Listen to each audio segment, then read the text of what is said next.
Assalamualaikum warahmatullahi wabarakatuh dan selamat pagi anak-anakku semua.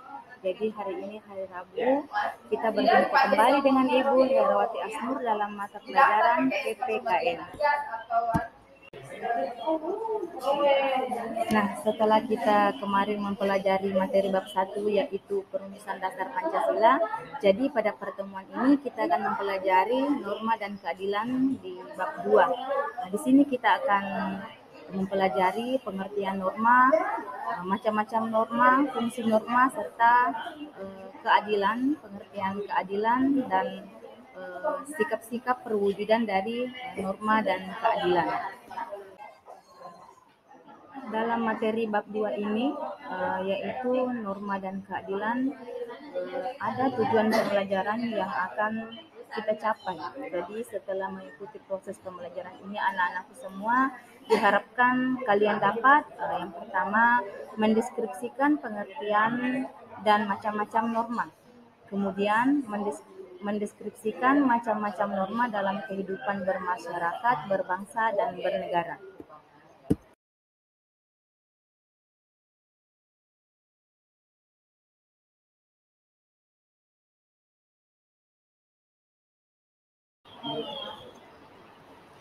Baiklah anak-anakku semua, jadi kita masuk di poin nomor 1, yaitu pengertian norma. Jadi sebelum kita lanjut ke materi selanjutnya, kita harus tahu norma itu apa. Ya, jadi dalam kehidupan sehari-hari kita butuh norma. Jadi norma itu adalah kaidah, aturan atau adat kebiasaan dan atau hukum yang berlaku dalam masyarakat. Jadi dalam kehidupan sehari-hari kita memerlukan norma atau aturan. Karena kalau tidak ada norma atau aturan, kehidupan masyarakat akan kacau. Siapa yang hebat, siapa yang paling berkuasa, dia yang akan berada di atas memerintah masyarakat lain dengan semena-mena. Kemudian selain pengertian, fungsi norma. Jadi dalam kehidupan sehari-hari, fungsi norma ini sering kita temukan, seperti halnya dalam sistem pengendalian sosial.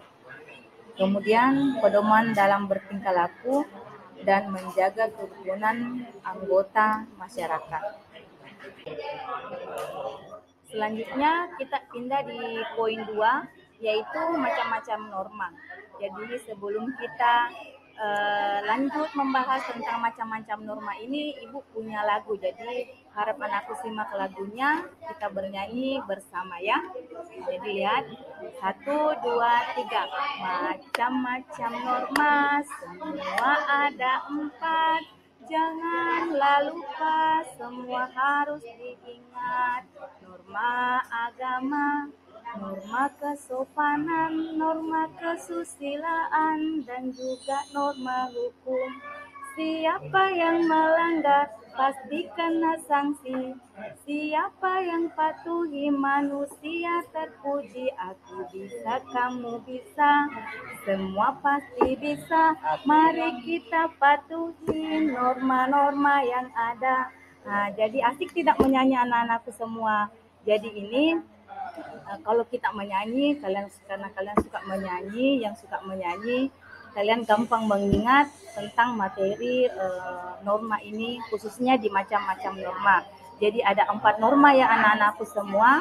Yang pertama norma kesusilaan. Jadi norma kesusilaan itu peraturan hidup yang bersumber dari suara hati nurani atau bisikan kalbu. Yang kayak bagaimana itu anak-anakku semua? Seperti halnya jika ada orang berbuat, misalnya tidak sengaja berbuat begini, sebenarnya perbuatannya itu tidak sampai di hati nurani, bertentangan dengan hati nurani. Contohnya misalnya menjahili adik. Ibu tanya dulu, kalau kalian yang menjahili adik, apakah kalian benar-benar benci kepada adiknya atau bagaimana? Pasti tidak kan? Hanya karena gemas kepada adik sehingga kalian menjahil adik. Jadi itu yang berasal dari hati nurani itu bukanlah sebuah kebencian, tapi bentuk dari kasih sayang kepada adik.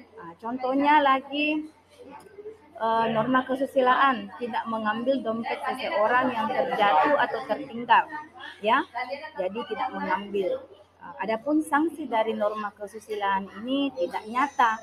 Sanksinya itu berupa perasaan bersalah. Jadi pada saat seseorang mengambil dompet atau pada saat kalian mengganggu adik kalian, adiknya menangis atau adiknya tidak sengaja jatuh dan berdarah, kalian akan merasakan perasaan bersalah, ya kan? Siapa yang pernah mengalami hal seperti itu? Jadi jangan diulangi lagi, sebisa mungkin bisa mengontrol diri.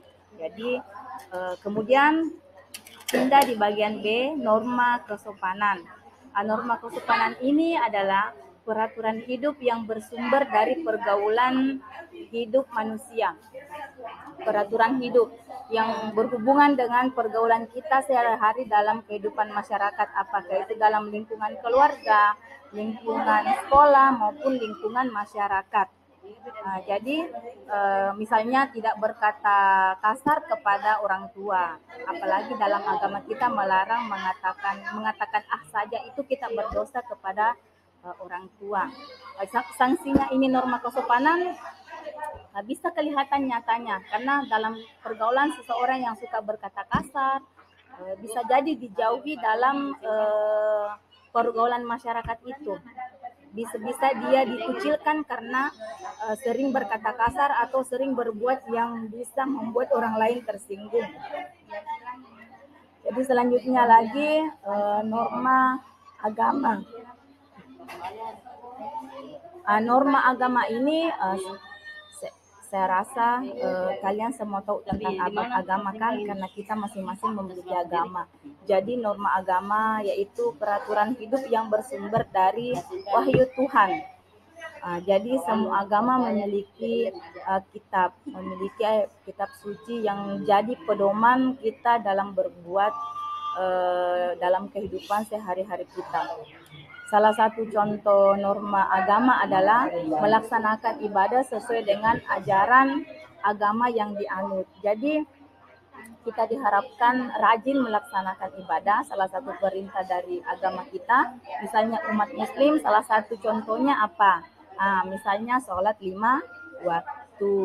Jadi kalau kita tidak sholat 5 waktu, kita bisa berdosa. Nah, ini sanksinya norma agama, perasaan berdosa.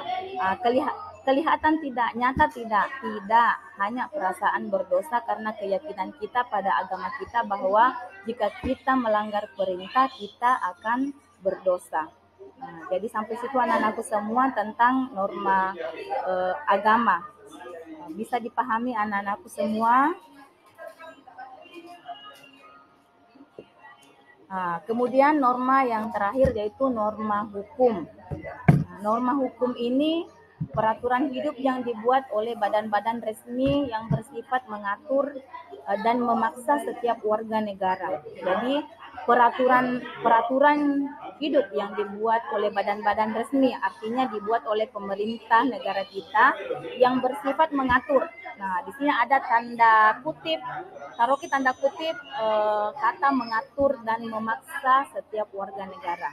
Di sini memaksa ya. Jadi kita bahas selanjutnya lagi. Salah satu contoh norma hukum yaitu kewajiban memakai helm pada saat berkendara bermotor, memakai kendaraan bermotor. Ini wajib, ini memaksa. Kenapa? Karena diatur dalam undang-undang. Jadi jika tidak memakai helm, bisa jadi kita kena tilang pada saat berkendara bermotor. Kenapa seperti itu? Apakah kegunaan dalam pemaksaan ini hanya berguna untuk para aparat atau tidak ya? Sebenarnya segala aturan itu fungsinya kembali kepada masyarakat. Seperti halnya jika kita tidak memakai helm. Salah satu fungsi helm itu yang pertama menghalangi panasnya matahari langsung kepada kepala. Kemudian menghalangi hujan langsung mengena kepala kita. Dan salah satunya lagi, jika tidak kita minta-minta, kita terjatuh, kemudian ada barang benda-benda keras yang menghantam kepala kita. Jika kita memakai helm itu bisa jadi penghalang kepala kita. Jadi helm itu untuk melindungi kepala. Jadi fungsinya bukan untuk aparat. Aparat di sini hanya menjalankan tugas. Jadi diberi sanksi kepada masyarakat yang melanggar. Apa sanksinya? Dalam bentuk tilang. Contohnya lagi apa? Jadi sifat norma hukum ini bersifat perintah dan bersifat larangan. Sanksinya juga nyata dan memaksa ya.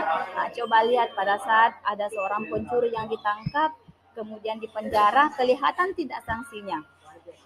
Kelihatan kan? Kelihatan di penjara. Tidak seperti norma kesusilaan, sanksinya itu hanya perasaan bersalah. Tidak kelihatan, tidak bisa dilihat itu perasaan bersalah pada seseorang.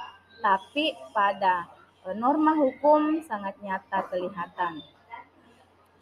Demikianlah keempat macam norma tadi yang Ibu sudah jelaskan anak-anakku semua. Jadi selanjutnya kita akan masuk dalam proses penilaian. Jadi Ibu akan memberikan sedikit tugas untuk dikerjakan sekarang di anak-anakku semua. Jadi silakan disimak pada buku paketnya. Silakan dikerjakan tugas pada materi norma dan keadilan. Demikianlah pertemuan kita pada hari ini, materi norma dan keadilan. Jadi anak-anak semua dengan tugasnya tadi membuat rangkuman dari materi kita ini, harap dipelajari di rumah. Minggu depan kita bertemu lagi di materi yang sama, norma dan keadilan, di pembahasan keadilan. Jadi untuk hari ini Ibu rasa sudah cukup. Tugasnya harap dikerjakan. Sekian dan terima kasih. Wassalamualaikum warahmatullahi wabarakatuh.